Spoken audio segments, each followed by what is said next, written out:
pero nos mira que lo qual que não queda oferecer e lo qual que não tem que dry rond de luna que ele vira o que bom comparado com o qual que não tem e está ganhando agora aqui. Então assim é bem difícil para nós vai canadá vai virar o perfeito para petradora. Então a base disso é a base de petição também que nós temos de grupo grande que tu pensa que não que vai ser algo outro nós decidimos vir com um arreglo novo arreglo para nós senhor nós temos nosso arreglo de senhor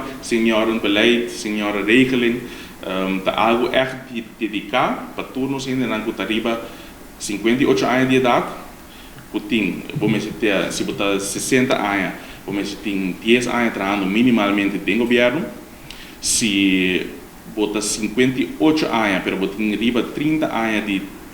trabalho em governo de serviço nós está tomando também em consideração isso também cai em lista aí a base de conversação aqui nós faz análise nós chega a paquete que nós oferecemos para dona nós temos várias sessões também nós papel educante de paquete aqui nós sinta também com APFO com nós sindicato de dona que também está de acordo com o paquete que nós oferecemos nós passa também de beleza aqui com diferentes dona diferentes sessões para explicar aqui que unificar para e nós podemos que agora aqui 89 gente que está trador de governo que indicar que não quer fazer uso de paquete aqui para mais tempo com pensão. Então, é algo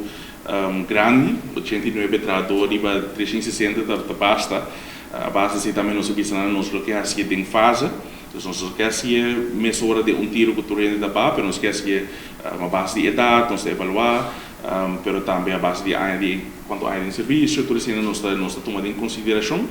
por meio que o grupo não por começar a nós temos para aqui 27 gente que loba com arreglo, os 27 gente loba durante a aqui, vou bisa acaba com por de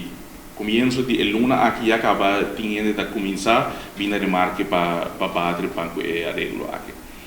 Outro ano, ele vira 28 gente que loba com arreglo e para 2024 ele vira 34 gente que loba com arreglo aqui.